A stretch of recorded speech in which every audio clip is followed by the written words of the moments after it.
Welcome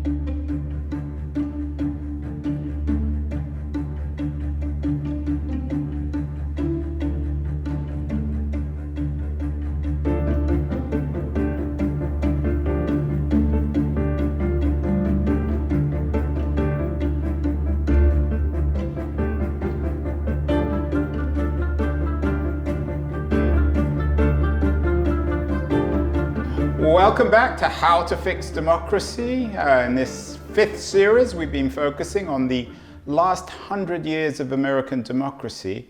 And one of the most interesting stories within that story, perhaps the most interesting story in terms of American politics, is the history of American conservatism, which has come, for better or worse, to dominate American democracy and American politics over the last 100 years. My guest today, Matthew Continetti, has indeed a book about the last 100 years of American democracy, so he's a perfect person to talk to, perhaps America's leading authority on the history of American conservatism. Matt, welcome to How to Fix Democracy. I thought we might begin in 1964, Matthew, because that seems to be the date that everybody uses as the key watershed in the history of American conservatism. The date, of course, when Barry Goldwater lost an election which reshaped American democracy. Is that an important date, 1964, in terms of the history of American conservatives? 1964, the year, is important. I would say that actually the critical event in 1964 for the history of American conservatism was not when Barry Goldwater lost the general election, but when he won the primary election. For decades, conservatives had been frozen out of the Republican primary nominating process for president. And it wasn't until 1964 and the Goldwater movement and the conservative movement securing the nomination for the Arizona senator that conservatives reclaimed a place in the GOP presidential process. There had been some 3 decades where no self-identified conservative candidate had been nominated for president. Goldwater is nominated in '64. He decides to run as a conservative, as Barry Goldwater, and then of course goes to a landslide defeat against Lyndon Johnson in the fall. Matt, I have to ask this because I'm not entirely sure of the answer. What exactly is a conservative? That's a great question. Conservatism is what Samuel Huntington once called a situational ideology. It depends a lot on the place, the context, the time. So you can have conservatives in Tehran, you can have conservatives in communist Moscow, and you can also have conservatives in the United States of America. So the more specific question I think we need to ask is, what is an American conservative? And for me, an American conservative is someone who seeks to preserve the American political tradition, including the Declaration of Independence, the US Constitution, and the political institutions that those documents inaugurated. A conservative wants to defend America, not just America as a government, as a society, a way of life, but also America as an idea. The idea is expressed in that political tradition, beginning with the Declaration. And what, very broadly, because I want to come back to 1964 and use that to discuss the last half century of American conservatism in the 20th century. But what was the fate of American conservatism in the 50 years before 1964? The assumption, my assumption as a non-expert, is that FDR essentially killed it. Is there some truth to that? Well, he may have been the agent, but other things played into the marginalization of conservative thought in the United States, especially conservative political activity in the United States, between the Great Depression and really the 1960s, the late 1960s. So, for example, I know you've talked about the 1920s in your series. The Republican presidents of the 1920s never really referred to themselves as conservatives.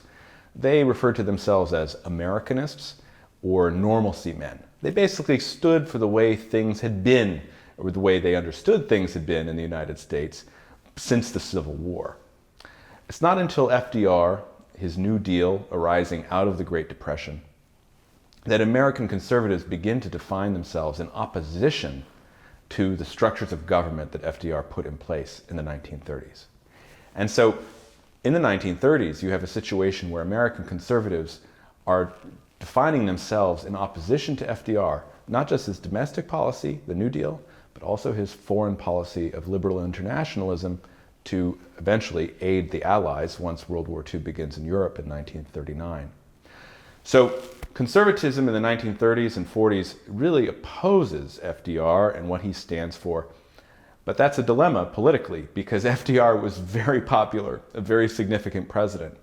And so as the conservatives oppose FDR, they're actually marginalizing themselves in the political process. And it took a few key events and a few decisions on the part of conservatives to get them back to a place where they could be in the mainstream of American politics.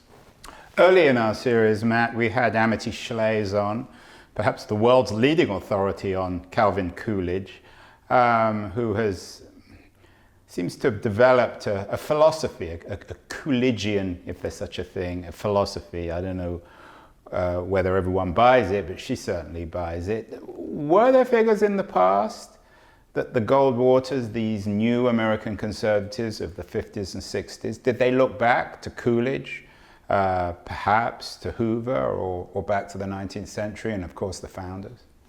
Right. I think Coolidge was very important, and Coolidgean philosophy, I call it Calvinism. The idea that America is a unique place, that the business of America is business, so we need to encourage the free enterprise system. The government should be limited, a very kind of strict interpretation of the Constitution.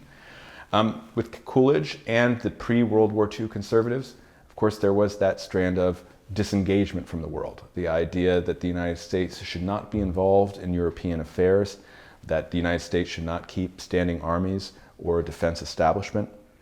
That type of politics, I think, touched a lot of people in the 1920s and 1930s, including the future leaders of the American conservative movement, who retained a lot of that original Calvinism while making adjustments on some key points regarding the world. So this was the conservative Reformation, the Calvinists and the Lutherans. Exactly. So what happened in those 30 years? Did they all go underground? Were these the men from the underground? Some women, of course, as well. For 30 years, while the philosophy of the New Deal became so ubiquitous and dominant? It wasn't so much that they went underground as they were just defeated again and again. So before Barry Goldwater, who we began our conversation with, the great conservative leader was Senator Robert Taft of Ohio. Robert Taft, elected to the Senate in 1938, runs for the Republican nomination for president several times during the 1940s and in 1952, loses every single time to members of the Republican Party establishment who rejected a lot of conservative ideas, especially on the international stage. So Taft was very much a Calvinist. Taft retained all of Calvin's views on limited government, fiscal prudence, constitutionalism, decentralization, and non-interference in world affairs. And for the larger establishment of the Republican Party, that type of politics was so out of step with the majority in America, they didn't allow it to be at the top of the ticket. So famously, Eisenhower wins in 1952 the Republican nomination against Taft. Who could, of course, have been equally a Democrat. That's right. And in fact, Eisenhower, it's been said, and I think there is certain evidence of this, Eisenhower chose to run as a Republican because he wanted to prevent Robert Taft's elevation to the presidential nomination. He wanted to maintain a two-party system where there was some consensus of internationalism, the sense that America had to be involved in the world, especially in Europe, in order to prevent World War III. So Eisenhower wins in 52, and the Republican Party continues this internationalist trend. And the important thing to note is conservatives at this time as well are beginning to reevaluate their foreign policy because of the perceived threat from the Soviet Union.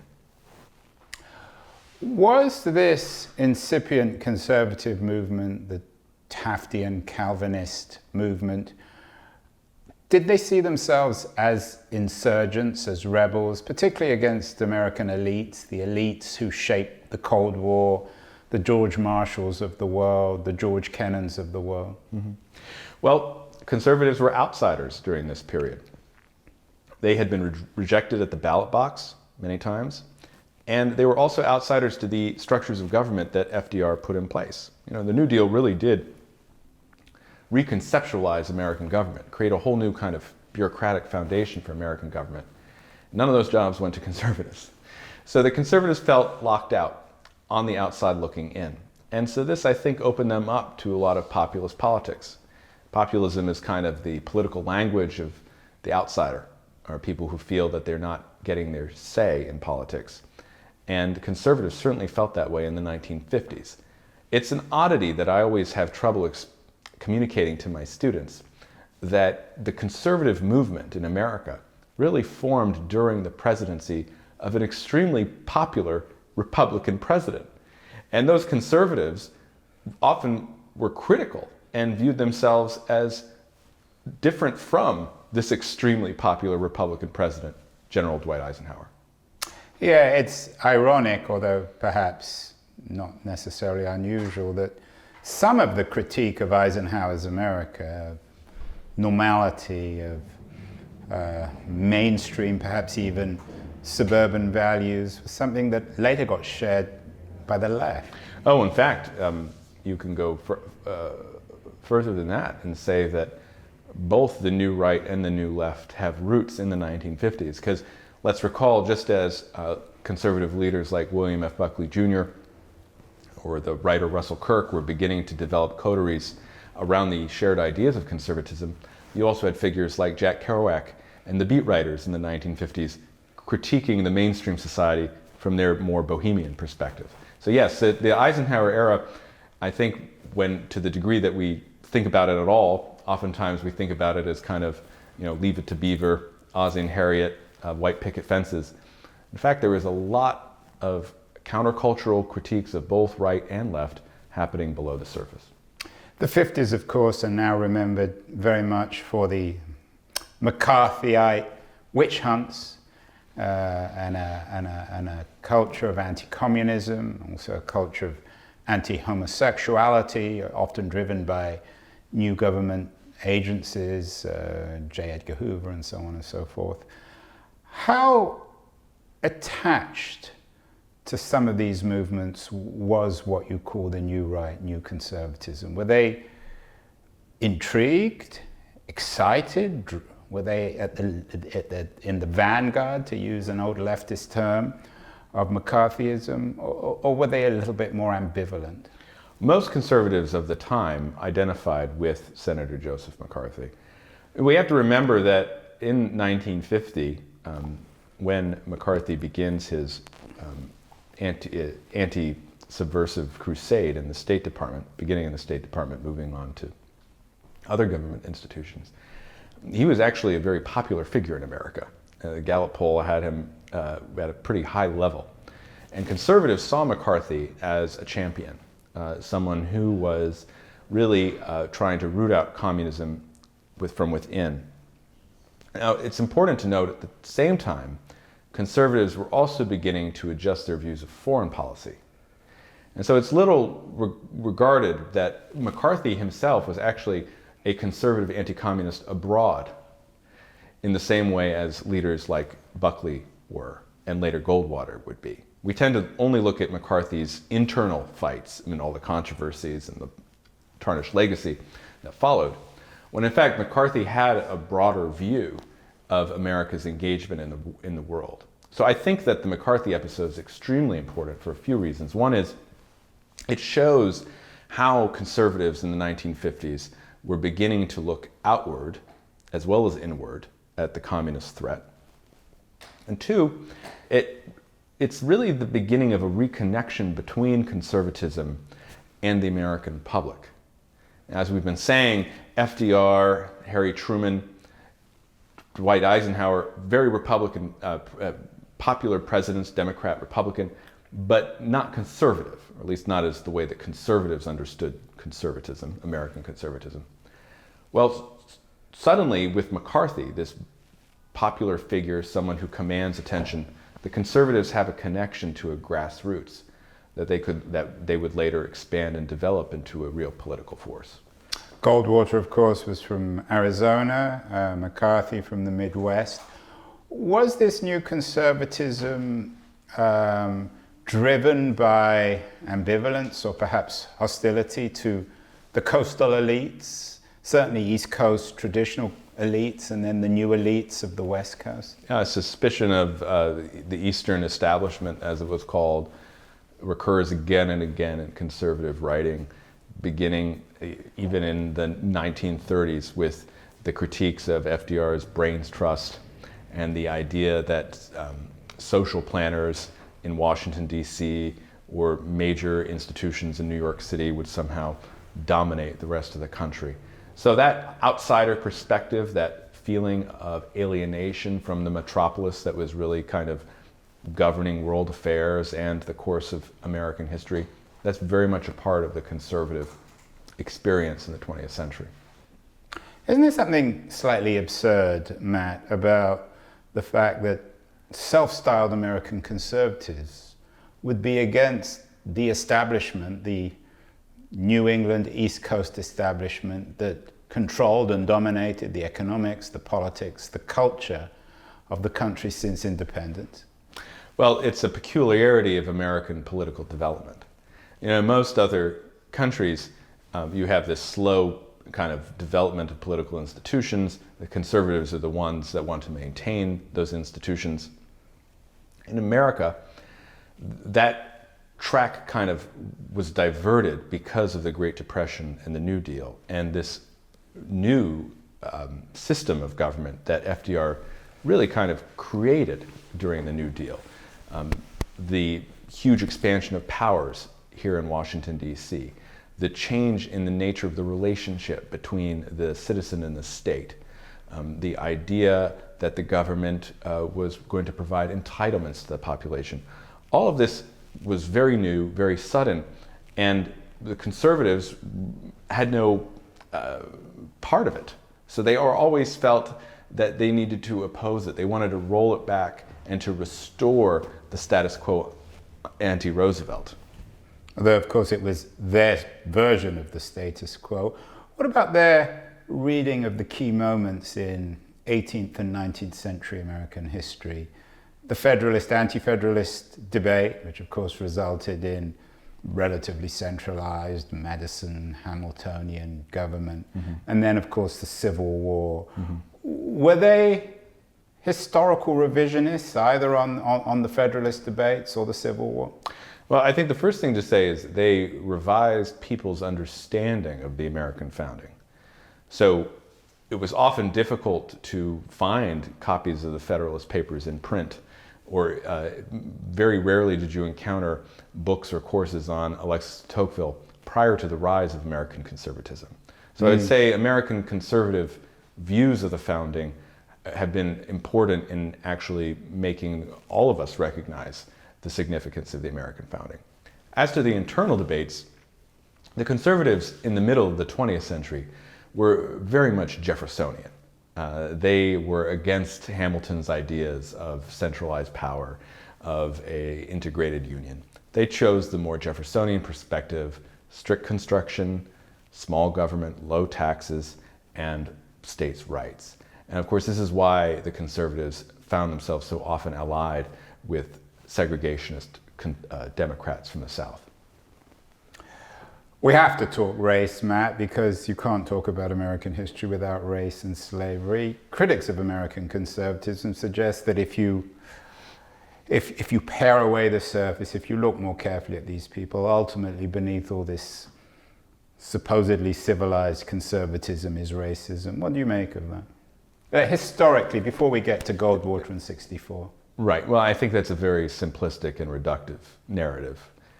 I think that what we can say is that the conservative movement coming out of the Second World War, as it tried to reestablish some foothold and some popular consensus behind it, looked at figures like McCarthy, who was from Wisconsin, a northern state, free state, but also had ties to the Southern democracy, to the system of Jim Crow and segregation. And because of the views of their constitution, they were much more willing to allow the states to have a dual system of justice against the black population of the South. I've always thought that this was not just a stain on the reputation of American conservatism, but I also think it's one reason that conservatism has always had a ceiling on its popularity. Nonetheless, this is what happened. And even though I do think it's very reductive to simply say that conservatism is just racism or privilege at work, there is no doubt that the conservatives of this time opposed Eisenhower in almost every way. They opposed Eisenhower's continuation of the New Deal. They opposed Eisenhower's continuation of the containment policies of Truman, and they opposed Eisenhower's civil rights agenda as well. So let's get back to 1964. We've taken this long detour. You've given us some excellent historical background, Matt. Goldwater, of course, lost, is perhaps the most famous, the most fated loser in American history. The two men who dominate the history of American conservatism in the 60s are Richard Nixon and Ronald Reagan. For some, I sense Nixon wasn't a conservative. How does he fit into the narrative? That's right. Nixon is very much a part of the Eisenhower Republican Party. So that type of Eastern establishment party that conservatives like Robert Taft and the intellectual William F. Buckley Jr. Very much opposed. So the conservative movement, beginning in the 1960s, was always suspicious of Nixon because of his ties to Eisenhower as Eisenhower's vice president, because of his kind of political malleability, the fact that he didn't have any ideological core. And so it was one of Nixon's great tasks in the 1960s to try to reestablish some relationship to the conservatives who were growing at the time, as evidenced by Goldwater's nomination and then Reagan's election as governor of California 2 years later in 1966. Nixon wanted to have the conservatives on his side, to somehow placate them when he ran again for president in 1968. He largely succeeded, and the conservatives movement and conservative institutions in 1968 and for a couple years into the first Nixon term were very much pro-Nixon, or at least not hostile to him. So did Nixon learn the Goldwater playbook, or at least take the bits that were going to win him the presidency? Because, of course, if anything, Nixon was a political realist, always focused on winning rather than losing. He didn't want to be a martyr like Goldwater. What did he take from Goldwater to transform himself from a perpetual loser to a winner? I'm not sure what he took from Goldwater. There's a great story of Nixon being on the dais as Goldwater gave his famous acceptance speech at the 1964 Republican Convention and uttering the famous line, "May I remind you that extremism in the defense of liberty is no vice." And Nixon in his memoirs writes that he felt sick listening to this line. So I don't think Nixon ever really agreed with the conservatives or the conservatives' thought of Barry Goldwater. He did recognize that this was an important and growing part of the Republican coalition, so he wanted to have them on his side. That's why he campaigned for Goldwater in '64. He didn't break from the party. He stuck with Goldwater. And then going into the '66 midterms, he also campaigned for other conservative figures as well. He wanted to keep the conservatives on his side. Nixon wanted to build as broad a coalition possible. And so that, I think, would be the main thing he took from the conservatives, the fact that he would need them as any to win a majority in '68 and beyond.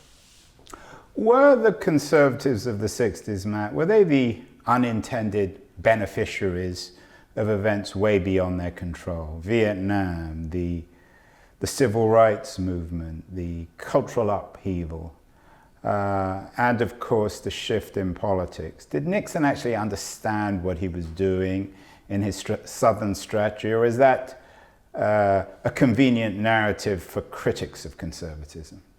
Yeah. Well, we began talking with the 1964 election and the landslide victory that Lyndon Johnson enjoyed. And very quickly after that election, within the first year of Johnson's first and only term, full term as president, things begin to change in America in such a way that was going to benefit American conservatives. Whether that was Johnson's application of the Vietnam War and all of that was misapplication, some people might say. All that was kind of stirred, that's what the conservatives said, all that was stirred up during the Vietnam conflict, whether that was the shift in the civil rights movement following passage of the Civil Rights Act in '64 and the Voting Rights Act in '65 toward non-integration, toward more political discourse surrounding black power as opposed to equal rights under the law, whether it was the rise in crime, welfare, drug addiction, divorce that begins spiking throughout the late 1960s, whether it was inflation, which begins to appear because as a result of Johnson's guns and butter policy of heavy federal spending at home and of course heavy federal spending on the war. All of these are inputs into a system that is basically going to produce conservative victories. Beginning in '68, but then also in '72 and beyond. So were the conservatives beneficiaries of things out of their control? I think you could say to some extent. I think the conservatives would say they were also being proven correct. They had spent the decade of the 50s and of the early 60s saying that if you went down this path of American liberalism, you were going to get bad results. Pretty soon the bad results began appearing in the late 1960s, and more American voters who had been traditionally part of the FDR coalition began supporting politicians like Richard Nixon and later Ronald Reagan. I know that American conservatives are probably not very keen on the idea of social class or class conflict driving history, but my sense is that social class is interested in American conservatism. The conservatives were in the wilderness for many years. They didn't have a social constituency. Was the 60s the moment when Nixon discovered that there was this social constituency, a white working class that had been alienated by an increasingly leftist Democratic Party? I think the person who actually discovered it or happened upon what we call the white working class, basically non-college educated white voters, was William F. Buckley Jr., the founder of National Review magazine and one of the most important conservative intellectuals of the 20th century. In 1965, right after the '64 debacle with Goldwater, Buckley decides to run for mayor of New York City. He's doing it in order to prevent the election of a liberal Republican named John Lindsay. Well, he becomes kind of a show. Buckley's very good on his feet and he's very telegenic, and so he kind of becomes the media star of the 1965 mayoral campaign in New York. But when the returns come in, Buckley didn't stop Lindsay. He stopped the Democrat, Abe Beame, because what they found was that Buckley drew the most from the non-college educated white working class voters in the outer boroughs. And that voting base, which would go on to vote for Donald Trump some 50 years later, that became, I think, the new basis of the Republican Party. So that's what Buckley discovered. Reagan finds the same thing when he runs for governor of California in 1966. Nixon, of course, sees it in 1968. Now, there's an asterisk in 1968, as we know, because of George Wallace's independent candidacy. And so Nixon's so-called Southern strategy was a way to bring on Wallace voters to Nixon in between the 68-72 elections. And it was successful.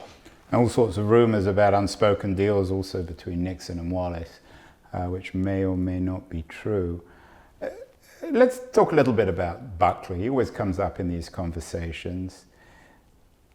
Should we be surprised that the intellectual father of American conservatism, which found, as you noted, this constituency with a white working class that had been alienated from its own republic, should himself be a classic scion of of the Eastern establishment? I always like to say that Buckley was an insider-outsider. So you're absolutely right. He came from wealth. His father had an oil fortune, basically made from wildcatting in Mexico and then later in Venezuela. Father was a Texan, mother was from Louisiana, but yet Buckley grew up in Connecticut and was schooled overseas. So that's one reason why he had such an unusual voice. He always was orthogonal to the institutions in which he found himself. He goes to Yale, but Buckley is kind of this Irish Catholic with Southern roots. And yet he's at Yale, the home of the WASP Protestant establishment. And similarly, too, when he goes into journalism, he's in the media, but he has these ultra-conservative views. And not just kind of conservative views on social issues. He was a devout Catholic, but he was a fierce anti-communist. He believed that was the primary mission of American conservatism, was to defeat the communism in the Soviet Union. And he was also a free marketer. He believed in the maximum of individual freedom consistent with public order. So he was an unusual figure, is I think the way I would describe it. And perhaps his novelty was one reason people were drawn to him. He also had a tremendous array of rhetorical, oratorical skills, a sense of humor that made him almost an aspirational figure for many Americans once he started appearing regularly on television. I wouldn't say he's the intellectual founder of American conservatism. There are different thinkers who all played a role in various aspects of conservative thought, but Buckley was the spokesman for American conservatism, and especially for the ideas of American conservatism, and he was a very effective spokesman. It's so ironic, Matt, that whatever one thinks of Buckley, he was clearly a rebel against many different things. And of course, American conservatism was driven by rebellion, of all things.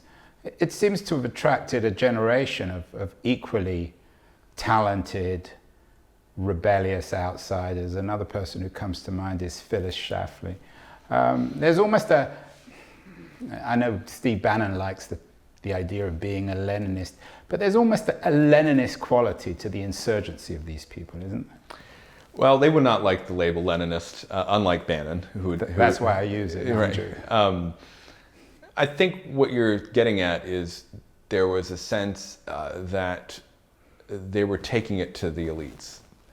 There was a sense of rebellion, but it wasn't just a rebellion to knock everything down, to burn everything to the ground, which is what I think we often encounter in today's media landscape and political landscape. It was a rebellion in service of certain principles.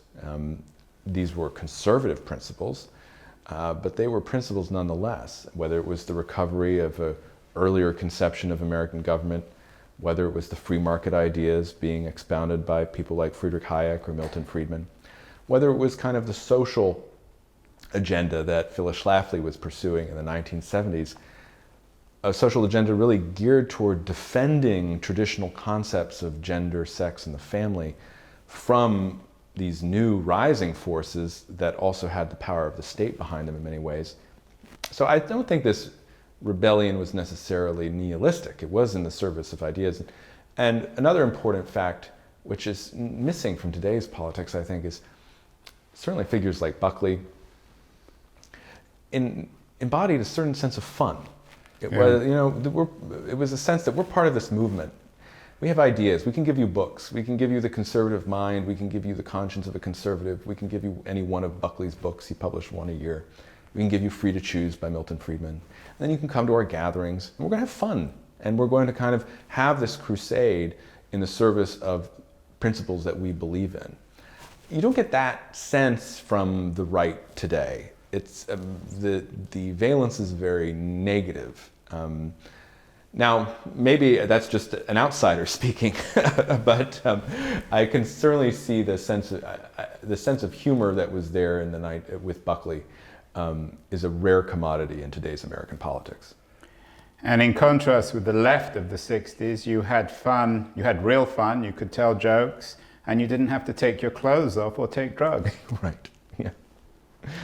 What about the role of Catholicism, Matt? I'm always amazed to be reminded that the KKK was perhaps more aggressively opposed to Catholics than they were certainly to blacks or even Jews. How did Buckley and his fellow Catholics make American Catholicism so central to a tradition which historically had marginalized and discriminated against Catholics? Yeah, it's an interesting question. I think we should start with the proposition that religion is very important to conservatism. In any context, when you see a conservative, you're going to have at least the hint of faith behind that figure. And so, because conservatism is about preserving and defending traditions, there is no older tradition than the cultic tradition, than the religious tradition. So you're going to find the faithful among religious conservatives, or rather among American conservatives. Catholicism in particular, it's interesting. Again, that New Deal order I've been talking about throughout this conversation, that was a Protestant project, right? I mean, that was the elite of America adopting certain new views of the role of government and the state, and it was not necessarily shared entirely by Catholics. Now, of course, there was a social tradition in the Catholic Church which embraced a lot of the New Deal too. I think that it was more effect of Buckley's outsider identity that made him want to reject the New Deal, that made him want to restore the previous version of American government. And he also combined that with a sense of ecumenicism. That is, he wanted people of all faiths to be able to join in this conservative cause. It's really in the 1970s that the Southern Christians, the evangelical Christians and fundamentalists, re-enter American politics. And then suddenly they too add to this growing base of conservatism in the United States. It's not just those ethnic voters in the cities who were attracted to Buckley in 1965. By the time Reagan's elected in 1980, you have institutions such as the moral majority, which are really representing millions of evangelical Christians who only 4 years before had considered themselves Democrats. Yeah, and that narrative fits much more comfortably into the Calvinist idea of isolationism of a uniquely American church versus Catholicism, of course, which is centered in another country. Well, with Buckley, it's funny when you go and look at the history of him and of his magazine, National Review. They often find themselves on the opposite side of questions from the institutional church, whether it was encyclicals on poverty that they felt were too oriented towards state intervention. Later in the 1980s, National Review and Buckley got into a big fight with the church over nuclear disarmament because the conservatives felt that we needed to retain America's strategic weaponry in the Cold War. So again, this kind of complex dimension to his personality, that he was in these institutions, but he was often at odds with them, right? It's very skilled. Might we, when we think of him, was he a better dressed, cleaner version of Steve Bannon? I don't think so. I think that Bannon operates from a totally different set of values, and I'm not even sure what ideas are there. Let's leave Steve Bannon because we're going to get to American conservatism in the 21st century in a later show. You mentioned Friedman and Hayek and the embrace, some people might even call it the fetish of the free market. If there was an ideological heart of this new conservatism, was it this embrace of Friedmanite, Hayekian economics? I think the heart of American conservatism in the 20th century is the idea of freedom. And so different types of conservatives understood freedom in slightly different ways. For people like Hayek and Milton Friedman, it was primarily economic, right? Individual freedom, individual choice, private property. For more traditionalist thinkers, that freedom was expressed as kind of the freedom of families and churches from government interference. But the common thread was freedom. And so this had united conservatives for decades, up until recent times. Matt, many are called, few are chosen. Goldwater failed. Nixon may not have been a conservative, or certainly a lot of people doubting him as a conservative, more of an opportunist, Machiavellian opportunist. It all seems to come together with a certain Ronald Reagan. Did he know what he was doing, or he always presents himself as this stumbling good guy? Did he actually just fall on American conservatism just when it was ready to take off, just when it was ready to go big time? I think the first thing to understand about Ronald Reagan was he was an actor. And so I don't think he just stumbled into it. This is a man who briefly entered the 1968 nominating process at the GOP convention. This is a man who challenged a sitting Republican president, Gerald Ford, for the Republican nomination in 1976. Then in 1980, when he's approaching 70 years old, he decides to make a third run for the presidency. I think he had a clear goal in mind for most of his life in politics, and that was the presidency. And he also brought with him, again, like Buckley, particular interpersonal skills that allowed him to succeed where others had failed. Nixon, of course, was always the target for attacks and did not deal very well with criticism and a hostile press. Reagan apparent very early on that he would be the original Teflon candidate, that it would be very hard for his opponents to turn the public against him in such a way that would limit his success. Reagan, of course, lived in Southern California. He was a Hollywood actor, and maybe not of the front rank, but quite well known.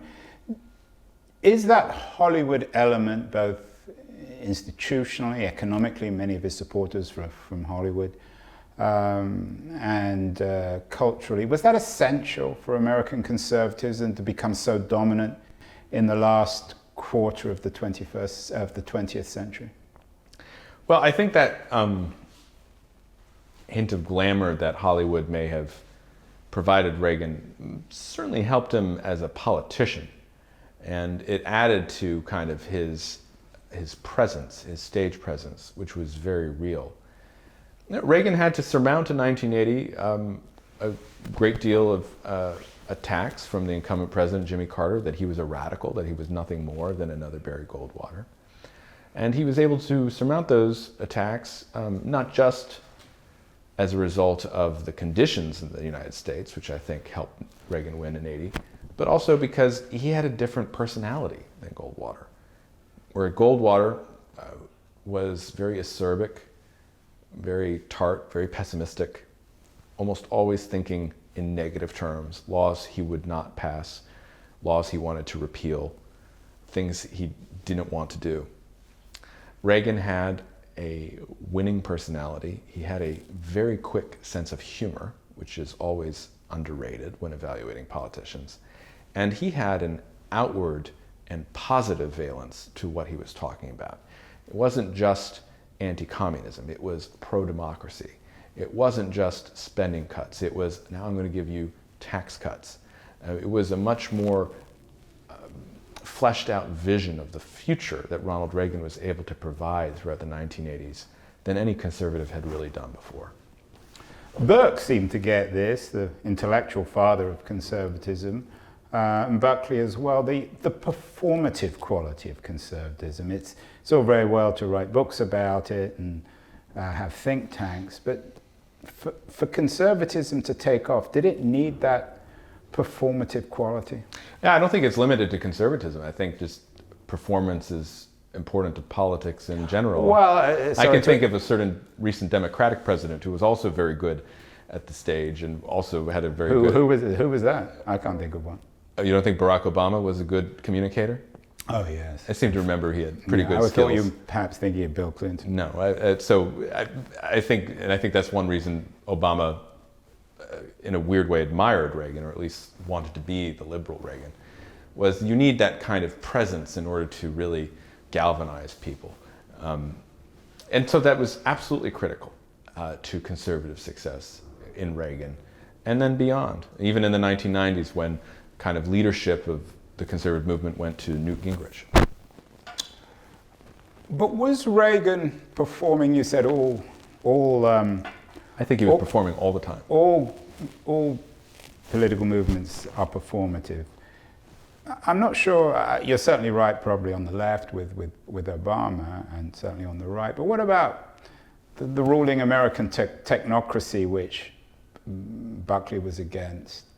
You don't perform as a technocrat. Was Reagan suggesting that politics was more than expertise? Well, I think you have to kind of look at Reagan's history. Reagan's hero was FDR. Reagan voted 4 times for Franklin Roosevelt. And I think Reagan took a lot from FDR's performative skills, especially in the fireside chats, the radio communications.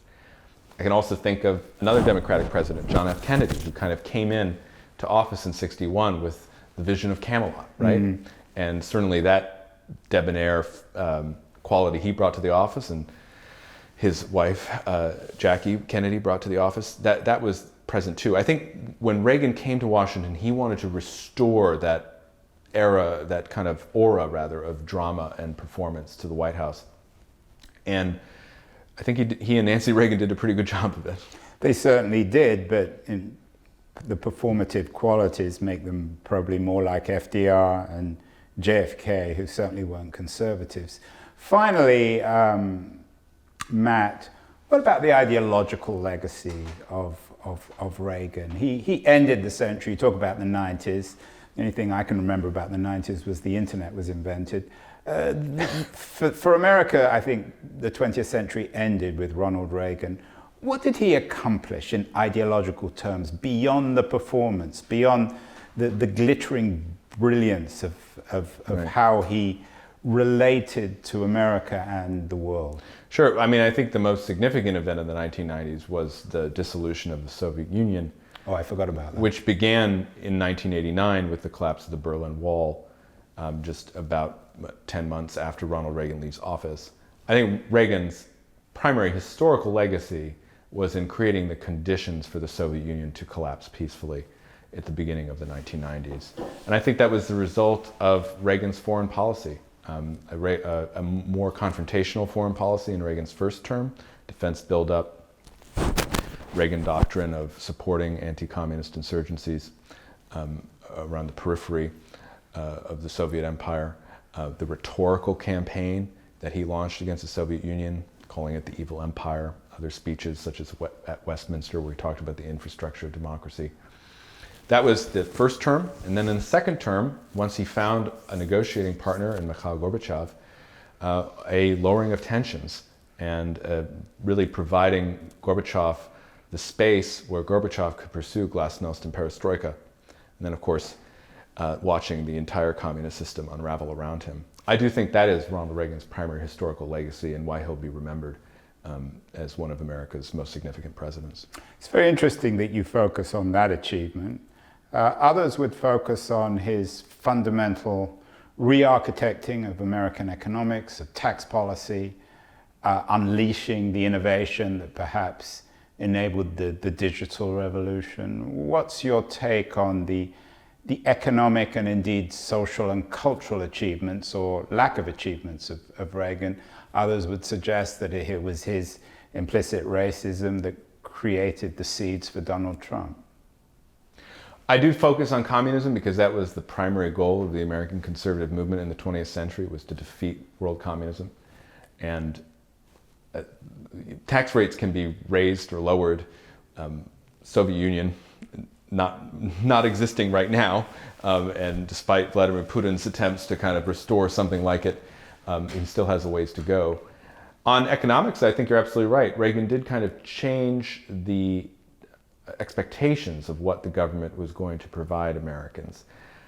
He certainly changed the expectations of what the maximum tax rate should be. So his major economic package in 1981 dramatically lowered the top marginal income tax rates in a way that America has not reversed in now 40 years since Reagan's election. So I think in reasserting the primacy of the individual entrepreneur, in lionizing figures like Bill Gates and Steve Jobs, the famous Apple ad of the figure with coming up to the image of Big Brother and throwing the hammer at it, that was very much, I think, in the zeitgeist of the 1980s that Reagan represented. Reagan, on questions of race, was very sensitive. He had grown up in a household that abhorred racism. And he had always tried, I think, to avoid associations with racism. Of course, that did not stop his critics from accusing him of some type of coded appeals to racists throughout his career. And final question, Matt, I can't resist asking. We're ending this period at the end of the 20th century, but of course American conservatism goes on. One word answer on this: is Donald Trump a conservative, yes or no? He's not. He's not an American conservative by my understanding of the term. Matthew Continetti, one of America's leading authorities, perhaps its leading historian of American conservatism. I want to thank you so much for appearing on How to Fix Democracy. Thank you.